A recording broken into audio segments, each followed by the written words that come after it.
Let's get started. Okay. So I like to start just by asking everybody. I mean, we know that you're a Marine. That's very common knowledge. Is it? Oh, that's good. I think That's so. good. That's good. And the Saginaw Fire Captain. Yep. City of Saginaw Fire Department. I serve as one of the 3 fire captains on the Okay. department. So tell us a little bit more about your background.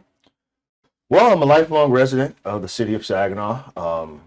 Spent my life within Saginaw County, primarily graduated from Bridgeport Spalding Community High Okay. Schools.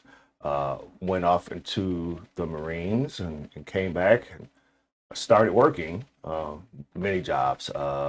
Was going to school at Delta, worked at UPS, was my first union job at Teamsters 406. Worked at a grocery store, worked at, believe it or not, when the mall had more stores open, I worked at the Fashion Square Mall as well, on top of going to school, trying to do some classes during that time. I'm a worker. I like to work. I like to stay busy. So when I'm not getting actual pay or compensation from an employer, I like to volunteer as much as I can. Maybe not necessarily big things, but like little things that impact people. I was a big brother on the Oh, Big nice. Brother Big Sisters board for a couple of years. I also had a little brother for a little bit till they moved away. For years, myself and one of my coworkers ran the muscular dystrophy Fill the Boot campaign for the Saginaw Fire Department. So muscular dystrophy was one of the top nonprofit entities that the Michigan Professional Firefighters and the International Association of Firefighters was their organization of choice. So every summer, Labor Day weekend, Jerry Lewis Telethon, I never had a Labor Day for my first probably 15 years on the fire department. Oh, wow. Every 2 or 3 weekends, the weekend before Labor Day and Labor Day weekend, we were out on the intersections of Davenport and Bay and State Street and Saginaw, collecting boots, holding out there, holding that boot, dodging traffic, trying to, work on giving back to community as best we can. Every weekend, there was no going up north for me, No, right? not for We're you. there. And just some other things, being president of the board for the Saginaw County Veterans Memorial Plaza, it's probably been one of the biggest things for me, being a veteran, and understand the purpose of the plaza, right? Some people just look at it as this place that has bricks in it. I think what really drew me in to wanting to do more for the Veterans Plaza was I would go, because it's all volunteer, right? We don't have lawn keeping, like the city doesn't cover a lot of the stuff that we do. So it's based off the volunteers that we have for the Veterans Plaza. But Where is it? so it's right on South Washington, right at Hoyt Park, on the upper part of Hoyt Park, right next to Saginaw Children's Zoo. Oh, Yep. okay, yeah, right Yep, there. that park there. So that's Yeah. Hoyt Park. They have the Friends of Hoyt Park that maintain the bottom path where they just redid a lot of the softball and baseball The fields ice down there, and skating. ice skating, the sledding, put a new warming house there. So we have a small section at the upper part Yeah. of the bowl right there on South Washington, where we maintain that plaza, where they brought a lot of the monuments from other parts of Saginaw County, and we wanted to have, prior to me, the board wanted to have that space, so they were gifted that plot of land by the city of Saginaw, Oh, good. and they maintain it. They've been maintaining it since, I'm gonna get the wrong date, but for a while. And so, so I go there, pick up trash, pull weeds from out of the rocks, make sure do my best to help clear that out. But one day I was there pulling weeds, and there was a young lady, and found out it was her father and her 2 kids. And they're like, "Oh, you're here pulling weeds." So we got to talking, explaining I was the president, and just trying to do some volunteer work to make sure the park is a good place for people like them to come. So her dad was visit. a Veteran, a veteran. Air Force veteran. How long were you? When did you come? Like, I think you said you were in for 30 years. Yes. That's a long time. Yeah, Right out of high school. Yes. So right out of high school, I joined the reserves. So kind of like the National Guard, not the National Guard though. My Marines that's watching this, the Marine Reserves. So I wasn't sure going in. I was like most kids, I'm not having nobody yell at me and But what I realized was I kind of needed that little bit of structure. So I signed up for the reserves mostly to get a little bit of money for high school or for college. Didn't want to have these huge debts that a lot of our young people have to endure going to college, colleges and universities. So right out of high school, came back home. I just wanted to do my time and get out. And right towards the end of my first assignment or contract, as they call it, I got out. My girlfriend at the time was having our son. I was getting ready to start at the fire department. So I wanted to make sure I set aside the time that I needed to comfortable being a new dad and a probationary firefighter at the time.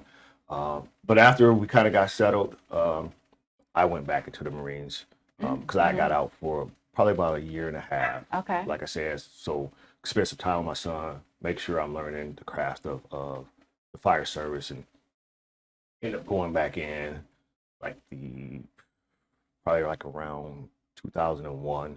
And then following that, we got mobilized for the invasion into Iraq in 2003. So since 2003 till I just retired in April of 2024, I have spent a lot of time mobilized or deployed or activated. Different terminology meaning the same thing. Where I went on active duty orders. So a lot of it was in CONUS, continental U.S. or old CONUS outside. So it's been a great experience for me. I truly enjoyed my time in the military. It has its downfalls, but for the most part, it was 80% positive. That's awesome. Yeah. So you've only been out for about a year. Yeah, just a little over a year. So you're finding your next niche.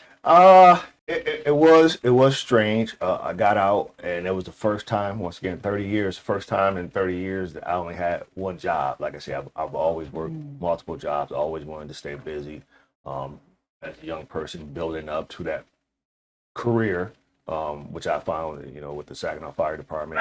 But having those jobs, I just always been busy. So this was the first time it's like, wow, I only had one job, and I have a little bit more time. I still had time to do my volunteer work, but I know that the Marine Corps took up a lot of time, especially in the position I was as a sergeant major.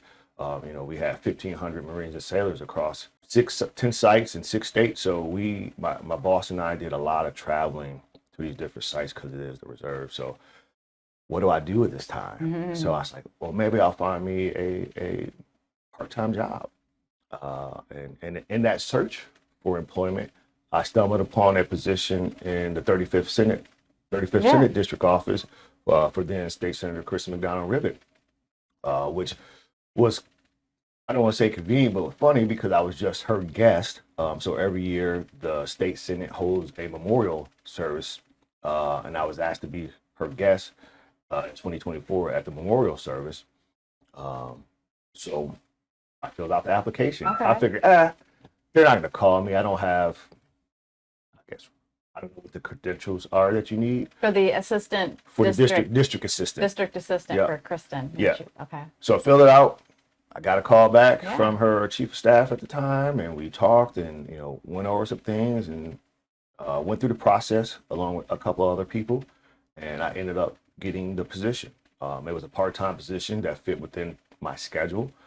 Fit within the office's schedule, and it allowed me to get around this district in a way that I wouldn't have without having that position. So definitely allowed me to see some of the things that I'm addressing now as a candidate for this very seat, to talk more openly with people, not as the elected person, but as a staff member that can go back and tell the elected person, this is what they really think, right? And so, well, I definitely want to get into the issues, but I'm curious a little bit more about being a district assistant. What's the role there? What do you do for that?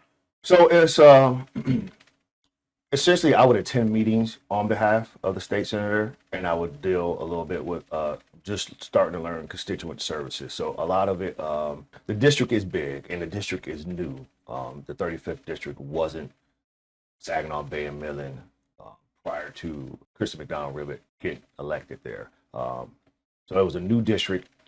So it's a lot. So, 3 big cities, a lot of townships and villages that you have to cover, a lot of area, over 270,000 residents within this district.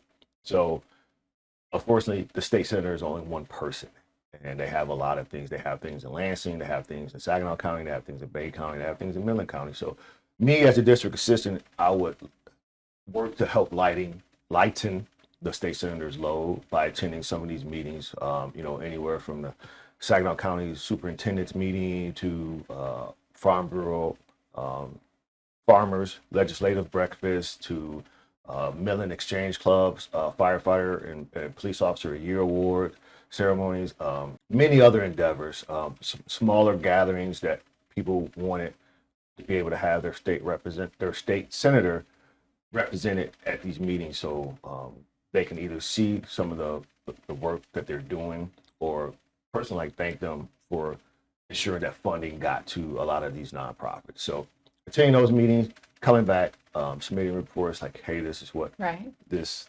entity needs, or hey, this is what this group is doing. So just helping keeping the state senator abreast of some of the things that's going on in their district when they can't be there. Do you know what the district was before they changed it? Just I'm not gonna give up. Yeah, not 100% sure. Yeah. Well, there's so many. The reason why I started Michigan Women is because I'm so confused about these elections. We have, your county commissioner district, your state senate district, your house representative. There's so many. I'm like, what are all these districts? So I was really diving in to try to learn more about what are all these districts, and what do you do? Like, what does the commissioner do? What does our state senator actually do? So getting into it a little bit more, what made you decide to run for the office? I mean, it's been vacant for a long time. Yes. Whitmer got kind of a lot of slack for not putting someone in the seat.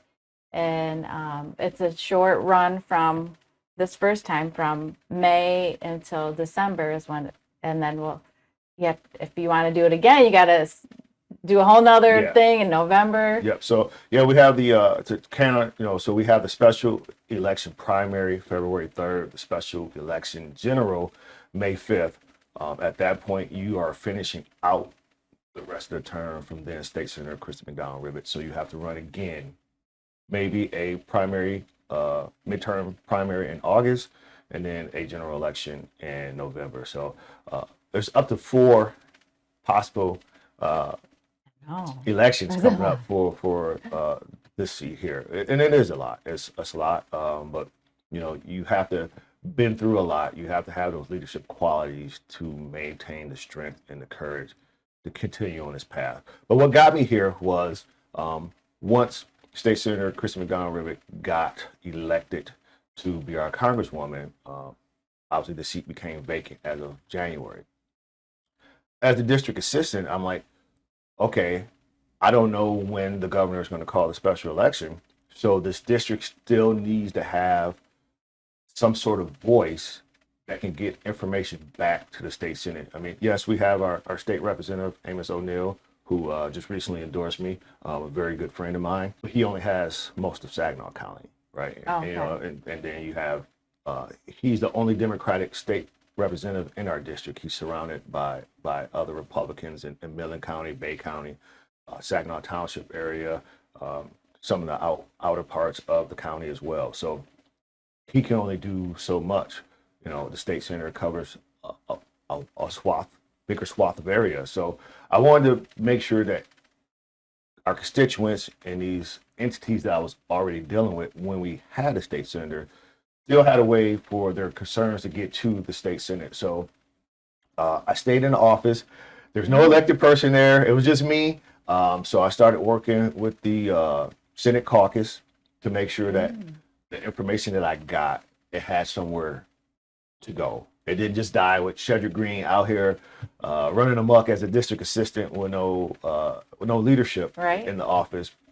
I figured out how we had a path to make sure that when constituents talked to me, I still was able to take their concerns to the Senate caucus and say, this is what the district is still lacking, right? And because we don't have an elected official, I have to bring it to to you, and I have to follow up because I don't know what you guys do with it, but I know. Is that more? Were you doing it volunteer? I mean, you weren't No, getting no, paid. I was still, Oh, okay. I was like I say, I was the only person employed in the 35th Okay. Senate District office.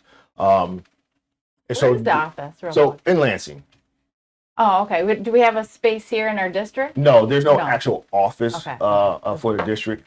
The office is in Lansing, and so that's where I worked out. I was the district. I didn't really go to Lansing with the staff outside of staff meetings, but my focus was the district. That's why the title is district assistant. And so people were still contacting you. Kristen wasn't here, but they were still contacting you. Yeah, because some they had people would different contact me, or I partner a little bit with State Rep Amos O'Neill's office. Like, hey, if there's things that's coming up and they're asking about Senate stuff, kind of cue me in, or I try to go to a couple of events with State Rep Amos O'Neill. It's like, hey, yes, there is no elected person in the office, but I'm still working. I have we have means to get your concerns into the state Senate, right? Once again, still not that elected person there, but still a voice. Right, you don't have a vote. Yeah, you don't have a vote, Right. but we can push concerns, and a lot of it is, then that's what constituent services is. When people have issues with the state, they use their state elected officials to help them rectify those situations in a sometimes quicker manner. Well, now I'm super ready to talk about the issues. Okay. Because we've been circling around it. And you've been out there in the community for a long time now, meeting everybody, talking with everyone. What are you seeing? What do we need here in 35? What are the gaps? Like, what are the strengths, some of the weaknesses, and what are you thinking? Well, there's a lot. I know. There's a lot. But I want to make sure we stress that it's not the end. There are a lot of people working hard to make sure that we have what we need. But our biggest thing is our affordability crisis, right? And that's a lot of things. That's, the cost of groceries, cost of getting your kids to and from school, making sure that we continue expand on the free breakfast and lunch at some of these schools. That's the biggest thing. Healthcare, right now, federally, the ACA is coming due, in January. Affordability, how do we live on what some of our workers are getting paid? Safety, we talk about bringing more jobs to this area. It seemed like, once you pass I-69, right, it gets tougher for the job. We survived a long time on General Motors. They left us. We do have businesses here, from Dow to my mission to the hospitals and things like that. But we don't have any manufacturing jobs. We have a great, strong union labor force here, from electricians to plumbers and pipe fitters to our carpenters and our millwrights. We have great skilled trades here. A lot of time they have to leave this district to go find work because the work is other places. So bringing in jobs, good paying jobs that provide good salaries and good benefits and offer retirement options is one of the biggest things that we need here, because we have the workforce, right? And when we talk about assisting, right, we have to make sure that just because a person is working, we don't just strip them of the assistance that our state and our federal government provides them. Right, because our minimum wage is way too low, It's and way our too low. salaries are way too low. Yeah, right. And then we don't, most businesses don't offer a cost of living wage increase for their employees. So things costs go up and I'm stuck at $15, $16, $17, $18 an hour. Now I have to try to make that dollar stretch even more because things are going up. And we get into cost of our bills. We always look at our taxes, so just figuring out how we can bring some of that affordability into better reach for our working class families, our middle class families here in the district. Safety, we talk about And I like to point, we talk about safety. We always forget about our firefighters, right? There's a community here in the district that, there's only one firefighter on their apparatus. The national minimum, suggested minimum is 4 individuals on an apparatus, right? You need to have at least 2 bodies going in, right? Our local police officers are getting, stretched. They go from call to call to call to call. When do they have time to write these reports that individuals need? And I'm out there every day with them in this safety um, piece. As a professional firefighter, we're out there every day helping people mitigate situations that they can't handle. Because if they can handle them, they wouldn't call 911. So daily, I deal with people in a dire situation, right? For me, it's like, okay, this is my job. But for them, this is the worst moment for them at that time, whether it's a car accident or a car fire or a gas leak. What do I do? I smell gas in my house. These things we help mitigate people's crisis every day, and that's another reason why I chose to run. Because unfortunately, I'm used to these things. I'm used to helping people in bad situations, and right now, I feel like we're in a bad situation. We need strong leaders who've been through similar situation. I come from those situations. I come from lower middle working class family. I understand. I'm there in a working class, fighting through stretching my dollars every day. So I understand what the majority of our district is going through because I'm in it. I am the working class leader from the working class family that's looking to help the working class people of this district.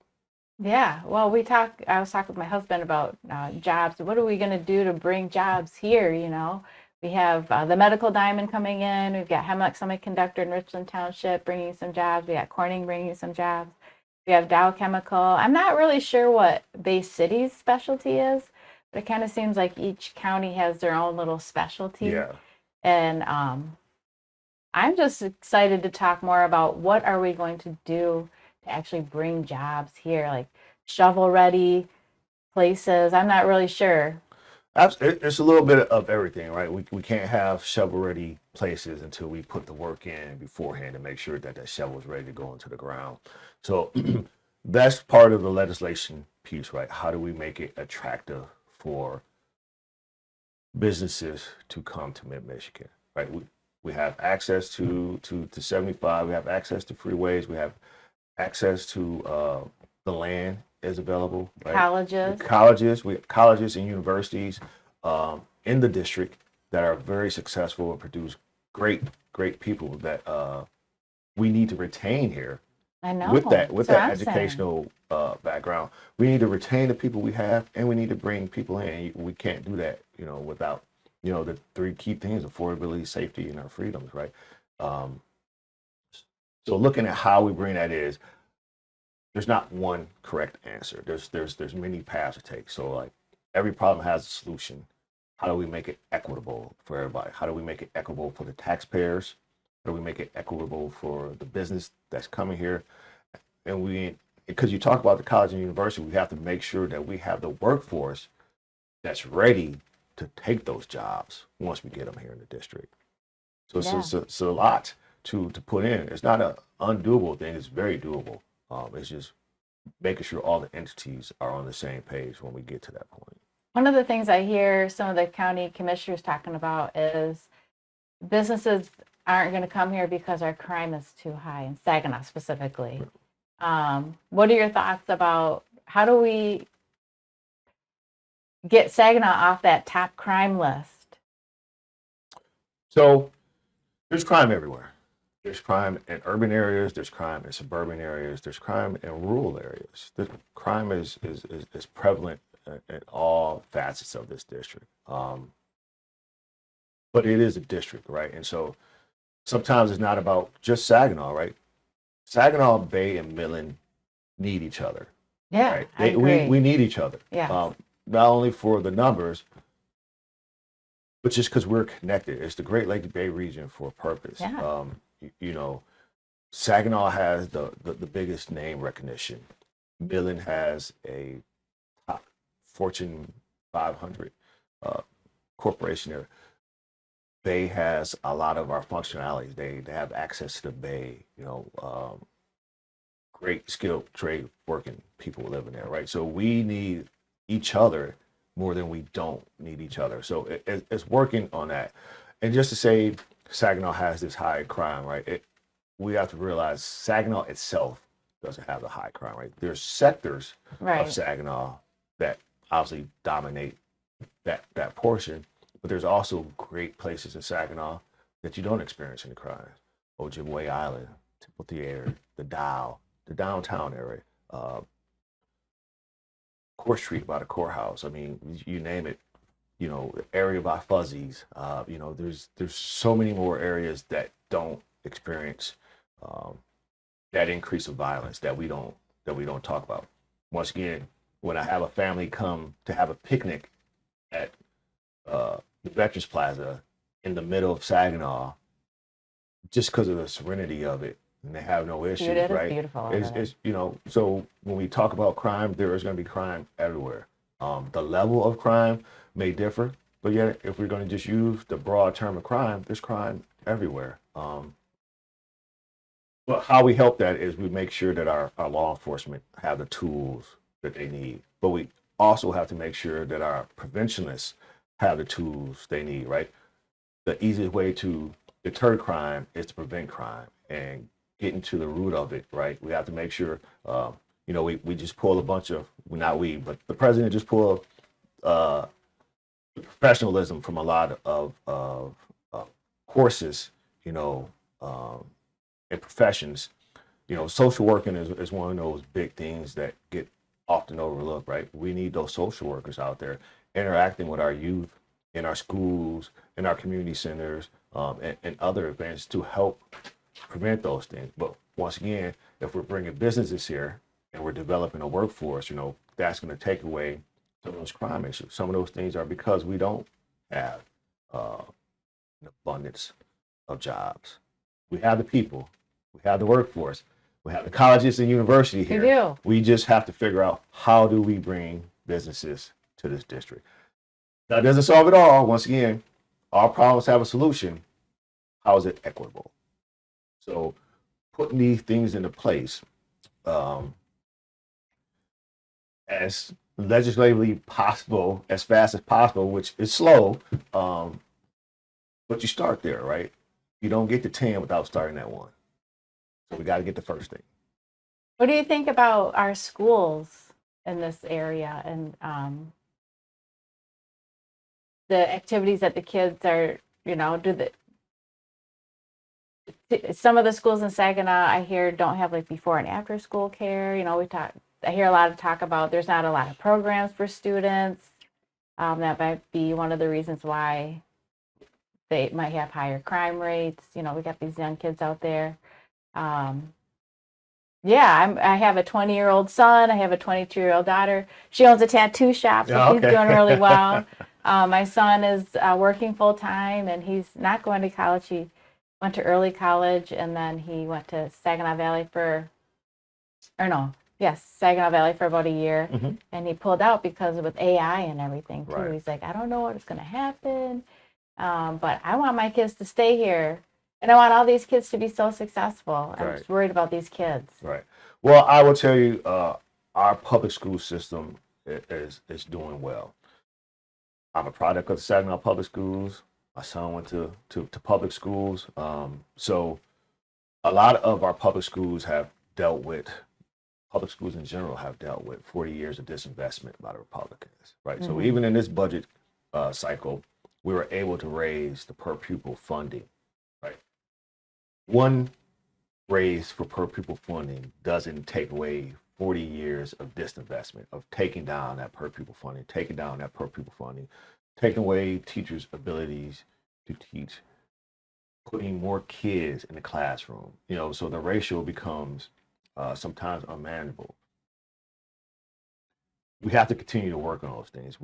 We have to continue on working, increasing our per pupil funding for our schools, ensuring that we are putting the right support staff in those schools that aid the teachers, better counselors, social workers, preventionists, right? Once again, if we see a problem, we have to work on preventing it before we can just say, let's react to it, right?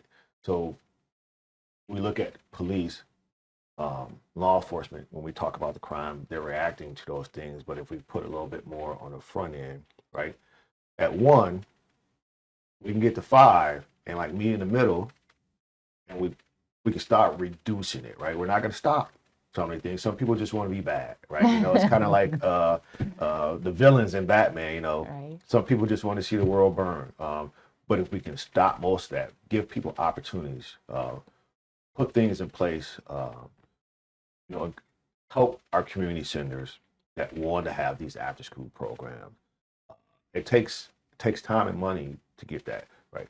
Because we want to have programs there that the kids can invest in, right? We want to have the STEM programs. We want to have sporting programs. We want to have musical programs. We want to have art programs, So finding funding that helps that is coupled with the funding that we put into our public education will start to see a turn, I believe, right? It's a cyclical thing. What do we develop first? Where's our priority? Is our priority getting the jobs here? Well, if we get the jobs here, then we have to talk about our affordable housing problem. We take a place like Midland, they have low affordable housing stock. If we take a place like Bay City and Saginaw, there's homes here, but they need some love, some TLC, some upkeep. But does that make it affordable? Because now I have to put so much into it, and we talk a lot about our property taxes and things like that. Is it equitable for us to do that? So that's 2 different portions of affordability, right? So now we have the jobs, but we don't have the affordable housing for us to start. Well, then we look at our schools. I know. And then you turn into all these other things. So it's just this constant will of trying to pull out what do we need first to make sure that we can be a successful community. Right? Money. Everything is solved with money. If everybody had money, there would be no issues, but a bunch of other issues. I know. Well, because like the Saginaw bond, the township school bond didn't pass, which to me personally was disappointing because my granddaughter is in kindergarten at Sherwood and she's in this open classroom with no doors. And I walk in and the carpet's trash and the paint's chipping off and the bathroom sink won't turn off because it's 50 years old and it's never been maintained. Right. And I was really disappointed. And so now I'm like, she's starting. She's in kindergarten. She's going to be in Saginaw Township all these years. And then some people want to take money away from the schools and put it into private schools. And I'm just sitting here wondering, what are we going to do about our 80-year-old school buildings? Yeah. There's no solution at sight. Yeah, traveling through the district, we look at the great example that the city of Saginaw. That's so good that new high taxpayers school did. That's the first. I may be misquoting, but I think that's the first 5-story high school in the state of Michigan. I may be wrong, but it is one of the most newer high schools, for sure, in the state of Michigan, and the taxpayers done that. But if you look at our district of Saginaw Bay and Midland, you had Saginaw Township that had a millage. City of Midland had a school bond millage. I believe Freeland Township, Tippawasee Township had a millage, and they all failed. I know. They all failed. Because people can't afford anything. And we go back to our affordability, right? We circle right back to affordability. How do we make things affordable here? I believe no one wants to deny education.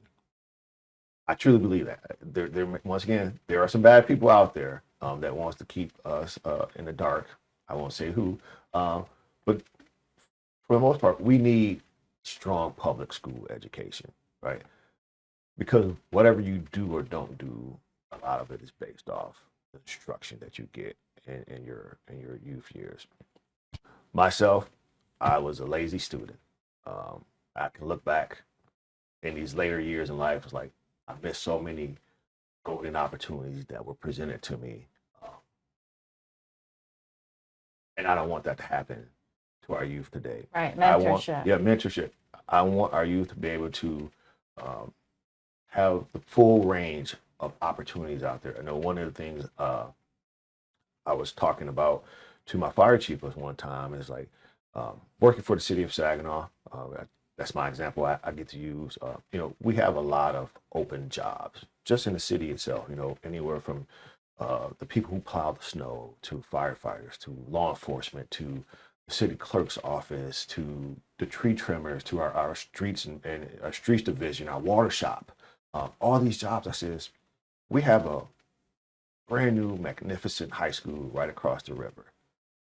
Why don't we get together as a city and do a mentoring program at school? Now, I'm saying this, and so if it comes out, I didn't push this.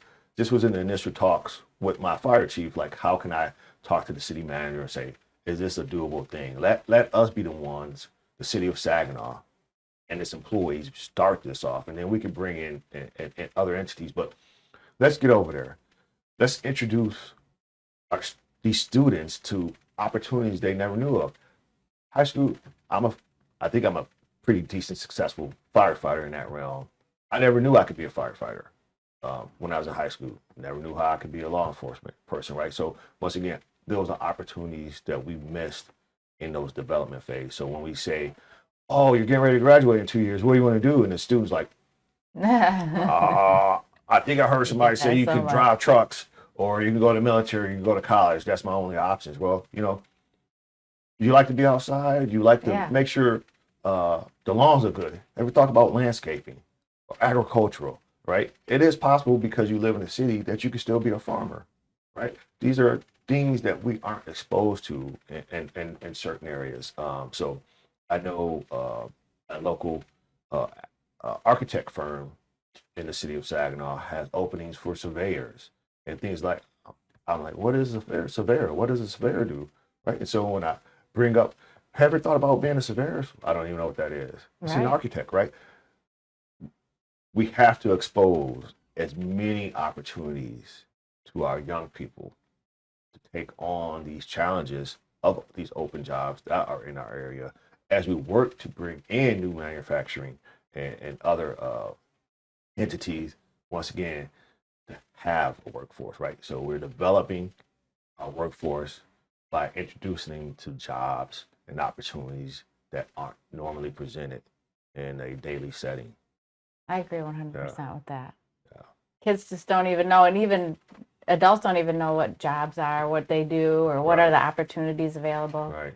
I got a degree in zoology, and I got done with my 4-year degree. I'm like, I don't even know where to apply. I have no idea what to do with this degree. I had no clue. And I kept asking my advisor. My dad would get on my case. He's like, so what are you going to do with this degree? Dad, don't worry about it. My advisor says I'll get a job. Don't worry about it. I got done, and you know what I did for 4 years after that? What's that? I was an exterminator.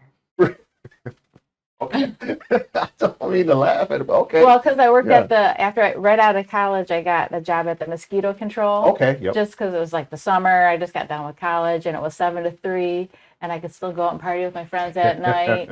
So I got the certificate to be able to use these pesticides. Yeah. And so then I'm like, well, I got the certificate. I can do this, and it paid $24,000 a year. And I'm like, well, I can pay some bills. I can at least have an apartment on that back then. Yeah.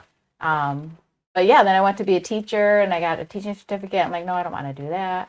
So then I went to sales and marketing, which is done the whole thing. But it's definitely hard because there's so, and with AI coming out, it's really putting a wrench into what kind of jobs and how to visualize what is my future going to look like.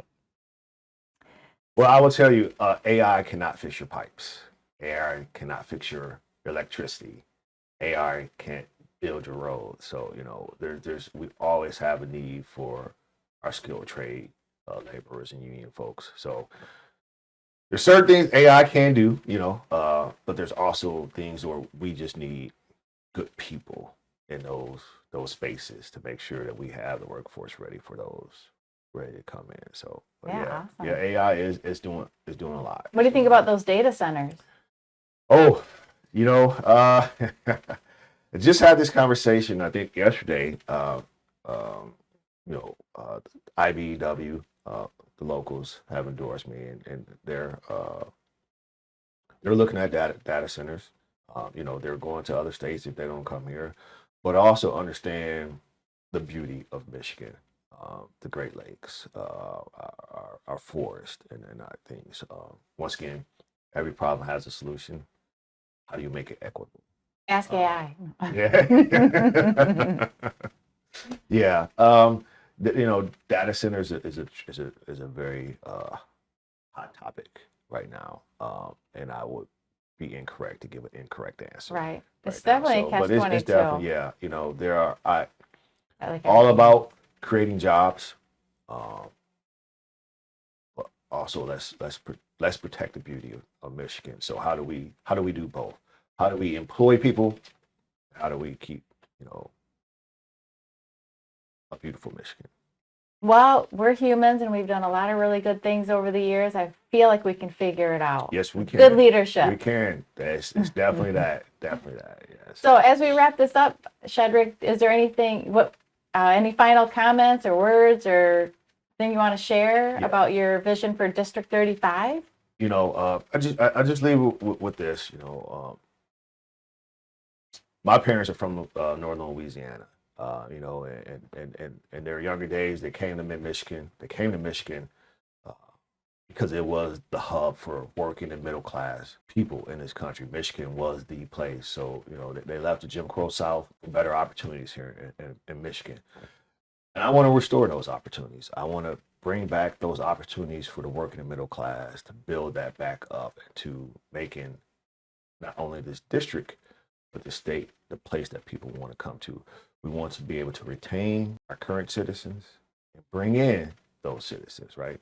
And we can't do that if we don't make things more affordable, more safe, and protecting our fundamental freedoms. Is that an easy thing to do? It is absolutely not. But what it needs is a strong leader, right? And I say this quite often, right? The P in politics should not stand for party. It should stand for the people, because the people are the ones who get our leaders into those positions to be able to stand up to these extreme tactics that are being used right now. I'm a worker. I believe in our district. I believe in the people here, and I want to see us to start to turn around. Ton of great things in this district. Ton of great things, from being able to go to Winona Park in Bay City in the summer, to going to Dow Gardens, to going to see Jerry Seinfeld at the Temple. We have great amenities together as the Great Lakes Bay region, not separate. So I want to go to Lansing to make sure we continue to build our community into a place where people want to live, want to have strong public schools, want to work here, want to be here, because it offers a great deal of things that we need, right? Maybe we can work on the weather a little bit, but I want to be the working leader. I want everyone to understand that's my biggest thing. It is a lot. I've learned so much as a first-time candidate running for a very big Senate seat, or just a state seat altogether. And I have a lot of conversations with a lot of other candidates in this race, in the Secretary of State race, in the Attorney General race, in our governor's race.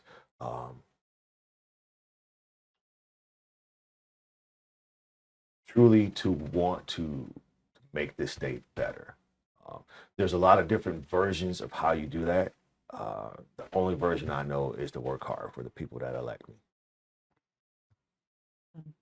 Chedrick, thank you. It's been a pleasure. Thank you. I appreciate it, time. Awesome. Yes.